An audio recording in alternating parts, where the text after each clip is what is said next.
19వ రోజు కూడా morning వైబ్స్‌తో start అయితే జేస్తారు వారు మార్నింగ్. సో, కంటెస్టెంట్స్ అందరూ బిజీగా ఉన్న సమయంలో సంజన వేరే వాళ్ళతో కలిసి పాపం దివ్య బట్టలు అయితే దొంగిలించడం జరుగుతుంది సీక్రెట్‌గా. సో, ఇది ఎవరికీ తెలవదు. తాను మళ్ళీ ఫ్రెష్ అవ్వడానికి చూస్తుంటే తన బట్టలైతే దొరికాయి. అందరిని అయితే అడిగి చూస్తుంది అన్నమాట దివ్య. బిగ్ బాస్ చరిత్రలో మిడ్ వీక్ ఎలిమినేషన్స్ కొత్తేం కాదు. అయితే ఇందులో కొన్ని నిజంగానే ఎలిమినేషన్స్ అయితే మరికొన్ని మాత్రం సీక్రెట్ రూమ్లో డ్రామాలు. ఇక తాజాగా బిగ్ బాస్ 9లో అదే డ్రామా రిపీట్ అయ్యింది. హౌస్లో వైట్ కార్డ్ ఎంట్రీగా దివ్య నిఖితని పంపింది. హౌస్మేట్స్కి చిన్న షాక్ ఇచ్చాడు బిగ్ బాస్. ఇక నేటి ఎపిసోడ్లో వీక్ ఎలిమినేషన్స్ అంటూ అందరినీ హడలెత్తించాడు. అందుకు తగ్గట్లుగానే డ్రామాని పండించి హౌస్ నుంచి సంజనాన్ని ఎలిమినేట్ చేస్తూ హౌస్మేట్స్కి మరో షాక్ ఇచ్చాడు బిగ్ బాస్.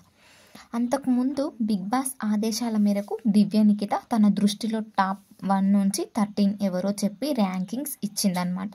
సో వాళ్ళ ఒపీనియన్స్ ఏంటి, వాళ్ళు ఎందులో బ్యాడు ఎందులో గుడ్డు, వాళ్ళ ఆట తీరు ఇదివరకు చూసి వచ్చింది కాబట్టి సో తన మైండ్ సెట్ తగ్గట్టుగా 1 నుంచి 13 ప్లేస్లో కొంతమందికి ర్యాంకింగ్ ఇవ్వడం అనేది జరుగుతుందన్నమాట.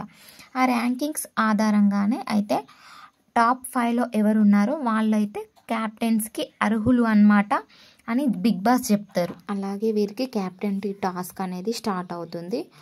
బాల్స్ అనేది విసిరేయాలి. ఆ బాల్స్ వాళ్ళు వేసుకున్న దానికి స్టిక్ అయితే ఎన్ని బాల్స్ మిస్ అవుతాయో ఈ ఆట మనకు తెలిసిందే. ఈ ఆట అయితే ఆడతారు.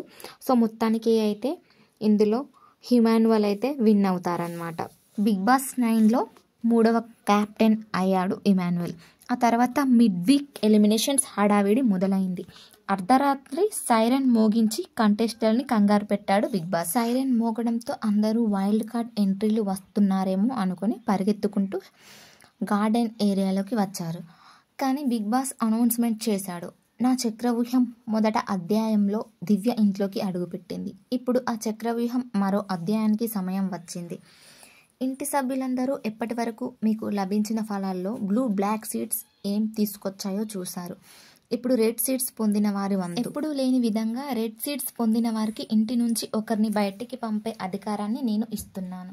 దివ్య నేను పంపిన సభ్యురాలు కాబట్టి ఫ్లోరా తన ఇమ్యూనిటీని గెలుచుకొని మినహాయించి మిగతా రెడ్ సీడ్స్ పొందని వారిలో నుండి ఒకరిని మీరు ఇంటి నుంచి బయటకి పంపేందుకు నిర్ణయించాల్సి ఉంటుంది అంటూ బిగ్ బాస్ అనౌన్స్ చేశాడు. ఇక రెడ్ సీడ్స్ పొందిన భరణి, హరీష్, కళ్యాణ్, డీమాన్ మాట్లాడుకోవడానికి లోపలికి వెళ్ళారు. హరీష్ ముందుగా తన ఒపీనియన్ చెప్పాడు. నాకు సంజన గారు అందులో వెరీ క్లియర్. ఎందుకంటే ఈ షో దొంగతనాల షో అనిపించుకోవడం నాకు ఇష్టం లేదు. నా ఒపీనియన్ అయితే సేఫ్ గేమ్ ఆడుతుంది అంటూ రాము కూడా తందాన అన్నాడు. హరీష్ గారు చెప్తారు కదా, సుమన్ శెట్టి విషయంలో సిగరెట్ దాచడంలో కూడా పర్సనల్కి సంబంధించిన వాటి జోలికి వెళ్ళొద్దు, అటాక్ చేయొద్దు దయచేసి అని చెప్పా. సైకో ఆనందమా దీనికి అది, దాని నుంచి అవుట్ఫిట్ ఏమొస్తుంది, ఒక్కసారి కాదు మాటికి అదే రిపీట్ చేస్తున్నారు.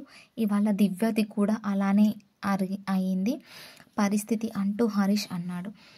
ఆవిడకి ఎవరైతే ఫేవరెట్గా ఉంటారో వాళ్ళ గురించే ఆలోచిస్తూ ఉంటారో, వాళ్ళ సైడ్నే మాట్లాడుతుంటారు, వాళ్ళ గురించే పని చేస్తున్నట్టు ఉంటారు.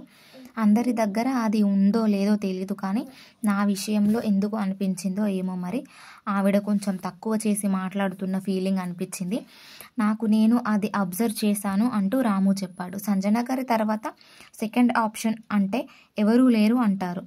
దీంతో సంజన గారినే డిటైల్ చేద్దామని వారు కళ్యాణ్ అన్నాడు. నిర్ణయం తెలిపే సమయం వచ్చేసింది. మిగతా సభ్యులు సూట్ కేసులన్నీ స్టోర్ రూమ్ నుంచి తీసుకొని లివింగ్ ఏరియాకి రండి అంటూ బిగ్ బాస్ చెప్పాడు. అందరూ కలిసి తీసుకున్న నిర్ణయాలు ఏంటో చెప్పండి అని బిగ్ బాస్ అడిగాడు.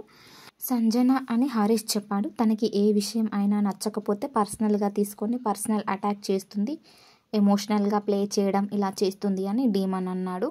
దివ్యకి సంబంధించిన కాస్ట్యూమ్స్ని దాచేసి పర్సనల్గా అటాక్ చేయడం నాకు నచ్చలేదు. డే 1 దివ్య చాలా సఫర్ అయ్యారు అంటూ భరణి చెప్పారు. ఈ హౌస్కి మాకు ఏది అయితే వద్దనుకుంటున్నామో, ఎలాంటి వాళ్ళు లేకపోతే ఈ హౌస్ ఇంకా గొడవలు లేకుండా ప్రశాంతంగా అందరూ ఉంటారని నేను అనుకుంటున్నాను. వేరే వాళ్ళు పర్సనల్గా ఇబ్బంది పడరు అనుకుంటున్నాను. బేసిస్ మీద ఇక్కడున్న వాళ్ళ అందరితో పోల్చుకుంటే సంజన గారు కొంచెం డిస్టర్బెన్స్ అయితే క్రియేట్ చేస్తున్నారు హౌస్లో. సో అందరికంటే ఆవిడ దగ్గర నుంచి మాకు నాకు నెగిటివ్ వైబ్స్ వస్తున్నాయని సంజన గారి పేరు ఏకాభిప్రాయంతో డిసైడ్ చేసుకున్నామంటూ కళ్యాణ్ తన వర్షన్ చెప్పాడు. నేను మాట్లాడచ్చా బిగ్ బాస్ అంటూ సంజన అంటుంది. ఇవాళ జరిగేదేంటో దివ్య వస్తువులను దొంగతనం. అందులో నేను ఒంటరిగా లేను కదా, కానీ వాళ్ళకి నేను ఒక్కదాన్నే కనిపిస్తున్నాను. దివ్య నాకు 3rd ర్యాంక్ ఇచ్చింది. ఓకే, తను స్ట్రాంగ్ ఉంది, తనను పక్కకు నెట్టేద్దాం అని క్లియర్ అవుతుంది అనుకుంటున్నారేమో. డైరెక్ట్గా కాంపిటీషన్లో నన్ను కార్నర్ చేసి బయటికి పంపిస్తున్నారా నాకు తెలీదు. నేను ముక్కుసూటిగా మాట్లాడతా, సోలో ప్లేయర్ని. నా ఆలోచనలు ఖచ్చితంగా డిఫరెన్స్గానే ఉండొచ్చు, కానీ నేను ఎవరిని పర్సనల్గా హార్ట్ చేయలేదు. నేను దివ్యతో కూడా మాట్లాడాను, మీరు చూశారు. ఇవాల్టి వరకు కూడా ఎవరైనా నా దగ్గరకు వచ్చి అటాక్ చేస్తే నేను డిఫెండ్ చేసుకున్నాను తప్ప నేను ఒక్క మనిషితో కూడా తేడాగా మాట్లాడలేదు, ఒక మనిషితో కూడా అరచి మాట్లాడలేదు. చాలా స్వీట్గా నా ఇంట్లో మెంబర్స్ ఎలా ఉంటానో అలానే వీళ్ళందరితో ఉన్నాను.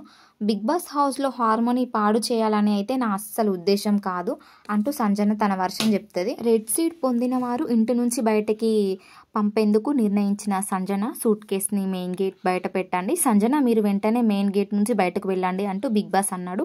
దీంతో సంజనని హత్తుకొని ఫ్లోరా ఎమోషనల్ అయింది. డోంట్ వరీ, టైగర్లా ఉండు, అందరూ ఉన్నారు నీకు అంటూ సంజన చెప్పింది.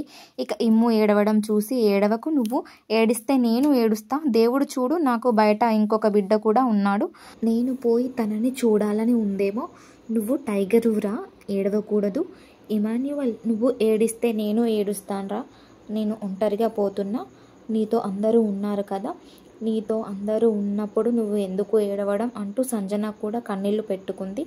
థ్యాంక్ యూ మమ్మీ అంటూ సంజనాని హత్తుకొని ఇమ్ము తెగ ఏడ్చేస్తాడు. నువ్వు గెలవాలి రా కప్పు, ఇంకా నేను లేను, కప్పు నీదే, నువ్వే కప్పు గెలవాలి అంటూ ఇమ్ముకి ధైర్యం చెప్పింది. అందరికీ బాయ్ బాయ్ చెప్పిన సంజన వెళ్ళిపోయాక ఇమ్ము ఇంకా ఎమోషనల్ అయిపోయాడు.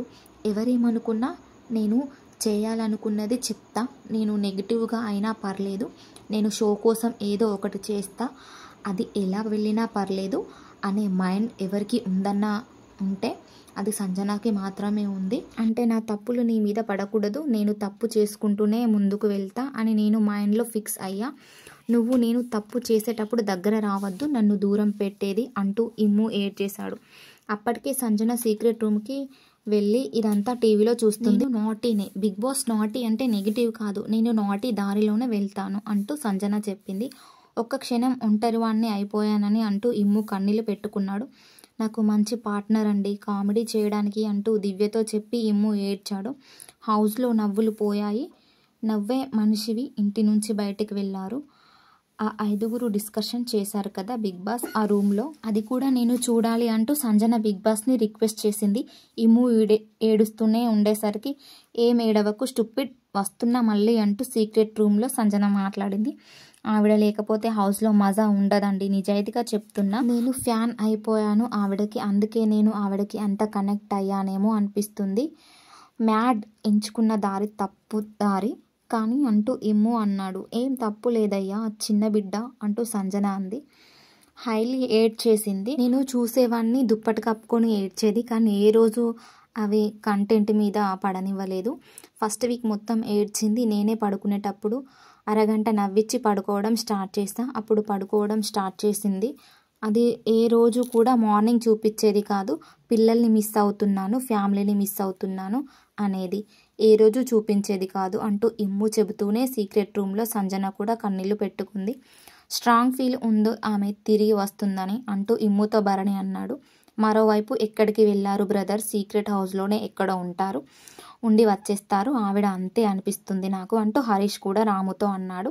ఇక రాము హరీష్ కూర్చొని సంజన గురించి మాట్లాడుకున్నారు. నిజంగా అట్లా ఆడితే కనిపిస్తుంది, ఇలా క్రియేట్ అవుతుందని అందరూ అనుకుంటే ఇక్కడ ఎవరైనా కూడా ఒక్కరు కూడా తగ్గరు, కానీ మనకి అలాంటి చీప్ ట్రిక్ ప్లే చేసి మైండ్ సెట్ లేదు అంటూ రాము అన్నాడు. హరీష్ కూడా తందానా అన్నాడు. ఇక వాష్రూమ్ దగ్గర రీతు పులిహోర కలుపుతూ డీమాన్తో ముచ్చట్లు పెడుతుంది. డీమాన్ అంటాడు కదా ఆమె నైస్ గర్ల్, నాకు కూడా ఆవిడ కంపెనీ అంటే ఇష్టం, కానీ కొన్ని పాయింట్లు మాత్రం అంటూ డీమాన్ నసిగాడు. ఆవిడ ఇరిటేట్ చేస్తుంది, ఎంటర్టైన్ చేస్తుంది ఓకే, కాకపోతే ఆవిడలాగే ఉంటుంది, మిగతా వాళ్ళు అలా ఉండరు తెలుసా మిగతా వాళ్ళు యాక్ట్ చేస్తారు కొంచెమైనా అంటూ రీతు చెప్పింది. ఇక ఇది టీవీలో చూస్తూ వీడు ఇంట్లో ఉన్న అందరి అమ్మాయిలతోనూ ఆటలాడుకుంటున్నాడు, నేను తమ్ముడు అని చెప్పి దూరం పెట్టాను అంటూ డీమాన్ గురించి సంజన చెప్పింది. ఇక్కడితో ఎపిసోడ్ ముగిసింది. రేపు సాటర్డే ఎపిసోడ్లో చూడాలి. సంజన ఎలిమినేషన్స్ ఉన్నాయి అంటూ అయితే వార్తలు వస్తున్నాయి, చూద్దాం.